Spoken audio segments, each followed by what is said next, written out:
muerte y el duelo. Y para llevar a cabo este documental acudimos a una clínica llamada Elizabeth Kubler-Ross, en donde entrevistamos a un especialista en tanatología y obtuvimos un testimonio de una madre de familia que nos cuenta acerca de la pérdida de su hija hace 4 años.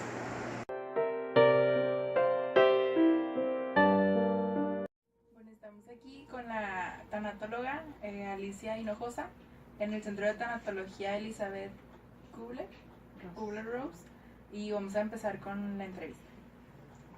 ¿Qué es la tanatología? Mira, hace varios años se definía tanatología como el proceso para entender la muerte. Ahora, en los últimos años, que serán unos 10 años para acá, se entiende o se está definiendo más bien como cualquier tipo de pérdida que tengamos en la vida, que no tenga que ser muerte, pero que sea una pérdida muy significativa en tu vida, como por ejemplo un divorcio, pérdida de trabajo, pérdida de estatus económico o cambio de ciudad intempestivamente. O sea, ese tipo de pérdidas que te mueven tu zona de confort y que hay cambios en tu vida dramáticos. ¿Y cuáles son las fases para llegar a la aceptación de la muerte? Mira, yo creo que Kubler-Ross hablaba de 5 fases. Yo creo que esas fases dependen de cada persona. ¿Por qué? Porque es dependiendo de cómo hayas vivido tu vida, cómo hayas estado, cómo hayas vivido con tu familia, con tus amigos, con los que te rodean, y cómo tome la persona, por ejemplo, cuando es una enfermedad que sabe que va a morir, cómo lo tome. Al principio lo toma como un shock, algo de incredulidad, algo que no puede ser, que no me está pasando a mí. Otros lo toman como una sentencia de muerte, que en donde por ejemplo, a los que les diagnostican cáncer casi siempre se imaginan que van a morir, cuando ahorita realmente hay muchos tratamientos para poder salir adelante. Entonces depende mucho de la persona, qué tan abierta esté para poder manejar todo lo que empieza a surgir cuando hay un conocimiento de que su muerte está próxima. ¿Cómo identifica usted que el paciente ya aceptó el proceso de la muerte? ¿Cómo lo identifico? Cuando está realmente, cuando está tranquilo, cuando está en paz y cuando puede hablar con los familiares sobre lo que está aconteciendo. Que muchas veces esto se llama conspiración del silencio, cuando los familiares saben y el paciente sabe y todos saben que va a morir, pero que no lo pueden hablar al respecto. Entonces, cuando al enfermo se le da la oportunidad de que pueda hablar y pueda realmente expresar los miedos, las angustias, las emociones que trae, y el familiar realmente lo apoya en eso, ahí viene una aceptación tanto de la familia como del enfermo, y esto hace que el enfermo muera tranquilo, muera en paz, muera bien, y que la familia también se quede tranquila y en paz. ¿Y qué tan efectivo es tener una terapia con un tanatólogo? Bueno, eso depende, porque depende mucho de la persona. Es efectiva porque se ha visto que es mejor ir acompañado de alguien que puede contener y puede apoyar en este proceso de enfermedad y muerte, pero también depende mucho de la persona. O sea, nosotros hacemos nuestro trabajo, pero si la persona no pone su granito de arena, no podemos avanzar. Entonces sí depende. A mí nunca me ha tocado un enfermo en donde diga, sabes que no quiero. A lo mejor lo dicen al principio, pero porque están enojados con lo que están viviendo, con la situación que están pasando y con algo que, como les decía al principio, cambió su vida completamente, y que son cambios tan drásticos que no estamos preparados para esos cambios. Entonces hay frustración, hay coraje, hay miedo, hay impotencia, hay incertidumbre.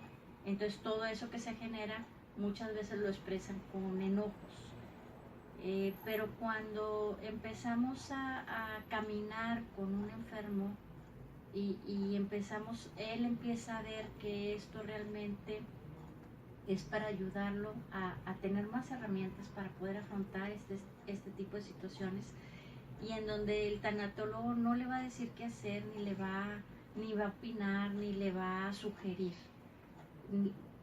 Conforme se va caminando con el enfermo, es que él mismo vaya descubriendo cuáles son sus cualidades que tiene y sus herramientas para afrontar lo que está viviendo, y eso hace que se sienta más tranquilo y más en paz a la hora de la muerte.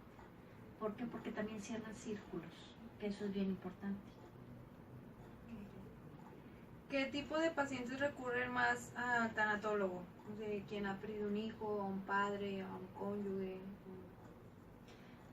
Mira, realmente hay, por ejemplo, los que han perdido un hijo, es difícil sobreponerse, es difícil, pero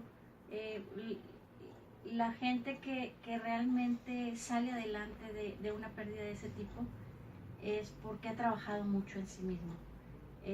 Hay muchos tipos de pérdidas en donde, por ejemplo, cuando se diagnostica una enfermedad que no va a llegar a la muerte en poco tiempo, pero que sí va a llegar a lo mejor en 5, 10, 15 años, por ejemplo un Parkinson, en donde sabe el enfermo que se le acaba de diagnosticar que va a ir perdiendo funciones. Eso también los angustia mucho, que a lo mejor van a terminar en silla de ruedas sin poder hacer nada, y desgraciadamente esa enfermedad, o sea, van perdiendo funciones, pero lo que queda intacto es su mente, o sea, están conscientes de todo, pero ya no pueden hacer muchas cosas. Entonces ahí es también con lo que te está tocando vivir que puedes hacer lo mejor de eso. También, por ejemplo, los enfermos, cuando se diagnostica una enfermedad de cáncer, es más fácil apoyar desde un principio que se da el diagnóstico a cuando ya están al final de la vida. Por eso la definición, que es cualquier tipo de pérdida, inclusive la de salud, que muchas veces sabemos que va a morir, pero no sabemos cuánto va a durar. A lo mejor va a durar 3 años, 5 años, 7 años, y en ese proceso es trabajar con él lo que va a empezar a vivir y a afrontar, para que lo afronte de una forma mejor. Gracias. ¿Es común que los pacientes acudan con el tanatólogo antes o después de un evento? Siempre es después. O sea, antes realmente pues no sabemos si va a pasar o no. Es después del evento, y muchas veces no es inmediato. A ver, cuando muere alguien, por ejemplo, cuando es una muerte súbita, que no es inesperada, que no la esperaban, muchas veces al principio quieren estar solos, no quieren platicar con nadie, y no es bueno estar encima de ellos es que necesitas ir a terapia, es que necesitas un tanatólogo. La persona sabe cuándo es necesario. Muchas veces no lo quiere aceptar porque, bueno, la mayoría de los tanatólogos son psicólogos. Entonces, aquí es los mitos de antes. Si voy al psicólogo es que porque estoy loco. Y entonces es entender que la tanatología, para empezar, y que quede bien claro, no es una terapia, es un acompañamiento, es ir con el enfermo o ir con el doliente. Entonces realmente cambiar esos mitos que existen todavía para que se abran un poquito más. Yo como se las vendo es, dame la oportunidad de que vengas una vez y sepas lo que es, y ya tú después decide. Pero mientras no sepas qué es, no puedes decir no me gusta o no me sirve. Entonces yo creo que influye mucho la gente que está alrededor, que cuando los ven sufrir, cuando los ven llorar, los familiares se angustian mucho y lo que menos quieren es verlos tristes. Entonces creen que es algo mágico, que si va con alguien en 3, 5 sesiones se va a curar o se le va a quitar ese dolor o esa tristeza. Entonces hay que explicar todo bien y que esté bien definido para que no crean que es de un día para otro. ¿Qué es más común? ¿Que el paciente acuda voluntariamente o sea obligado a tomar terapia? Realmente es más común que le sugieran que vaya. Muchas veces toca que habla algún familiar para hacer la cita. Aquí, por ejemplo, en el centro tenemos la política de que si no habla el interesado, no se le puede dar cita. ¿Por qué? Porque cuando estamos triangulando, muchas veces el interesado puede decir, yo no saqué esa cita, yo no la pedí, entonces yo no voy a ir. Entonces si tú crees que necesitas y quieres, haz la cita. Tú personalmente habla, porque muchas veces es más bien para el que le está pidiendo ese apoyo que para el que está pasando por el duelo. Entonces hay que ver eso también, y que quede bien claro que no es, te voy a sacar una cita y para que tú vayas, o yo te llevo. ¿Es necesario que el paciente esté convencido de que necesita ayuda? Sí, porque si no está convencido, a lo mejor viene a fuerza la primera o la segunda vez y luego ya no va a venir. O viene y no hay un avance porque no hay logros. Entonces sí tiene que estar convencido de que quiere, de que puede y que necesita. Esas yo creo que son las 3 reglas básicas. Por ejemplo, pasa mucho en los adolescentes que los papás lo traen a la fuerza porque son los que tienen la autoridad, y muchas veces sí se les explica al muchacho o a la muchacha, bueno, si tú no quieres, no hay necesidad que pierdas el tiempo viniendo. El día que tú te convenzas, entonces tú hablas. Y ha pasado de que vienen 1 o 2 veces, dejan de venir y luego ya hablan ellos para regresar. Entonces muchas veces es como que un malentendido de venir a una terapia porque quién sabe qué me vayan a decir o me van a regañar o me van a... Es realmente, yo les digo, no es una terapia, es un acompañamiento, y es más que nada que tú saques lo que traes, que puedas expresar lo que traes y que veas cómo eso que te está molestando y eso que te hace sentirte tan triste, cómo lo puedes manejar y qué recursos tienes para poderlo manejar. ¿Ha tenido alguna experiencia difícil que nos pudiera compartir? Sí, hace 4 años llegó conmigo un señor que ahorita le digo que es mi maestro de vida porque realmente manejó muy bien la situación.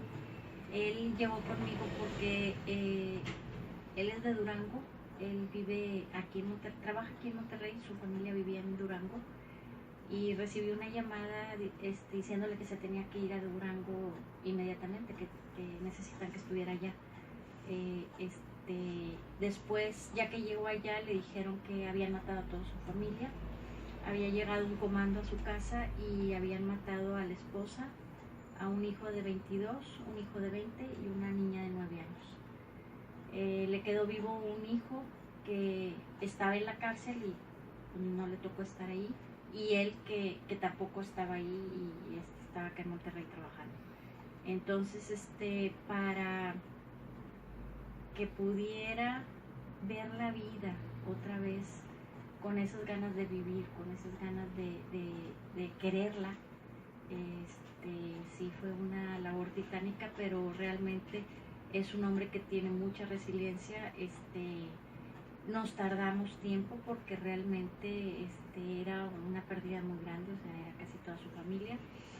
Iba saliendo ya después de 1 año y medio, iba saliendo de este proceso cuando su hijo, que estaba en la cárcel, sale, empezó a tener una buena relación con el hijo, porque había muchos malos entendidos a raíz de la muerte de los hermanos y de la mamá. Y se llevaban muy bien, tenían unos 3, 4 meses de estarse frecuentando. Él cada vez que iba a verlo, veía a su niño, a la esposa, todo, y de repente supo que se lo habían levantado. Y pues anduvo investigando, anduvo viendo. Desgraciadamente le dijeron que ya así dejara las cosas, que porque si no le iba a ir más mal. Entonces él le dio miedo y pues así lo dejó. Todavía es fecha que no sabe si vive o muere el hijo. Pero él me decía, con este acontecimiento, que era el único hijo que le quedaba vivo, se volvió a ir para abajo, se volvió a poner muy triste y a decir que pues por qué la vida le estaba haciendo esto, por qué Dios le estaba haciendo esto. En realidad él me decía, me duele mucho mi familia que no tengo, pero yo sé que están aquí, sus cuerpos están ahí y yo puedo ir a verlos y todo, pero este hijo no sé si está sufriendo, si tiene frío, sueño, hambre, si lo están golpeando, ¿qué está pasando con él? Entonces ese tipo de duelos es más difícil de superar. Ya de esto han pasado 2 años y medio, ya ahorita lo veo, pero lo veo precisamente así en estas épocas cuando son aniversarios que reviven todo esto. Y ahorita, por ejemplo, ya tengo como 3, 4 meses de que no lo he visto y que no ha necesitado él, porque él sabe que cuando necesite me habla y agendamos una cita. Aquí la cuestión es que él sepa que cuenta conmigo en cualquier momento, y yo creo que eso le ha dado la confianza de ir paso a pasito, salir adelante. La última vez que lo vi fue en julio, que era el cumpleaños del hijo que está desaparecido. Que decía, es que me atormenta, o sea, el no saber qué pasa con él. Yo creo que ese es el caso más difícil que he tenido y el que pues ha durado más por los 2 eventos tan fuertes y traumáticos que han sucedido. Ahorita que le hacía la pregunta de las fases, me decía que eran 5. ¿Me Sí. podría decir cuáles son? Sí, son negación, negociación, regateo,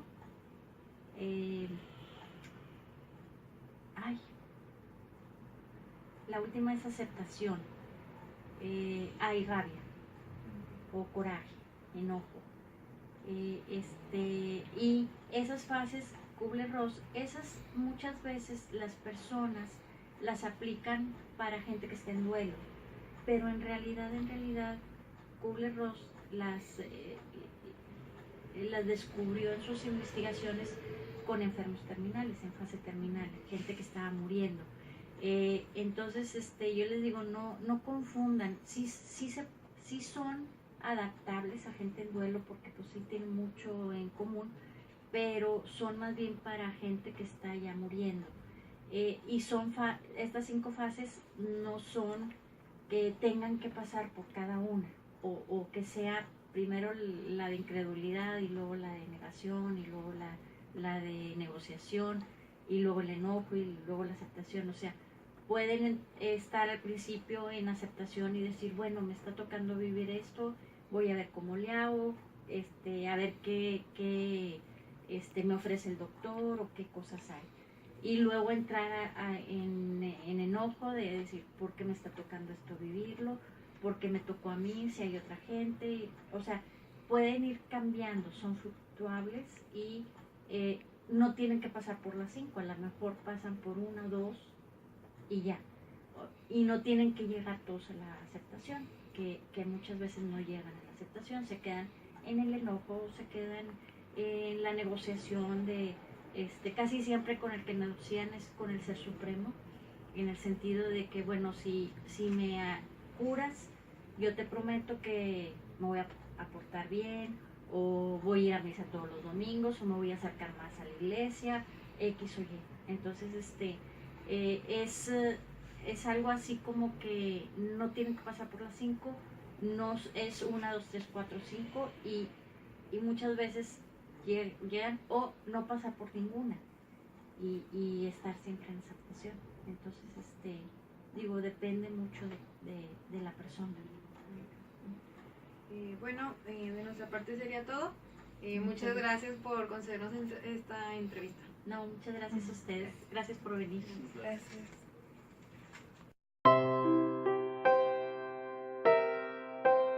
Estamos aquí con la señora Lluvia, que nos va a compartir un poco su experiencia de la pérdida de un hijo. Vamos a comenzar con una pequeña entrevista para usted. La primera pregunta: ¿qué tanto tiempo tuvo que pasar para poder asimilar el fallecimiento de su hija? Bueno, realmente creo que el tiempo exacto, pues no, o sea, un aproximado de asimilar la pérdida fueron 2 años, pero realmente creo que nada más no se asimila la pérdida, se asimila o se aprende a vivir con el dolor de la pérdida que hemos tenido. Creo que el resto del tiempo, hasta que yo me muera, vamos a seguir con esa pérdida. Gracias. La siguiente pregunta: ¿recibió algún tipo de ayuda para aceptar el fallecimiento de su hija? Sí. ¿Sí? ¿Qué tipo de ayuda? Nos enviaron con un psicólogo para que nos diera terapia. El psicólogo, pues bueno, realmente entendió que no era depresión lo que estábamos pasando, y él nos daba la opción de darnos medicamentos para no sentirnos mal anímicamente, pero pues nosotros optamos por no tomarlo, que continuamos solo con las pláticas y solamente pues. La siguiente pregunta: ¿se sintió apoyada por parte de su pareja en cuestión de esa pérdida? Sí, bastante. Creo que los dos recibimos el apoyo que alguna vez imaginamos que podíamos necesitar del otro.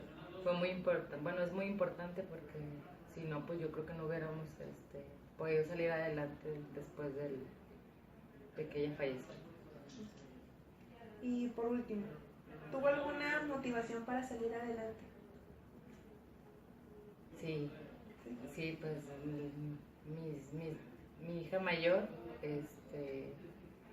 y en ese momento, pues bueno, un mes después nos enteramos que estaba yo otra vez embarazada del niño más chiquito. Pues realmente ellos son la motivación para seguir adelante y tratar de echarle siempre muchas ganas para todas las situaciones que se puedan presentar. Muchas gracias por su tiempo para dedicarnos a esta entrevista. Gracias, Oscar.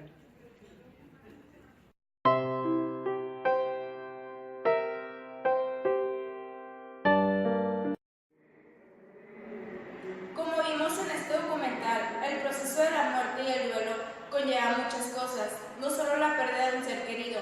Es un proceso difícil, ya que nadie está preparado para vivirlo, pero existen especialistas como los tanatólogos que ayudan a superar la pérdida, tanto de un ser querido, el trabajo, la salud, etc. La persona debe acudir voluntariamente con un especialista.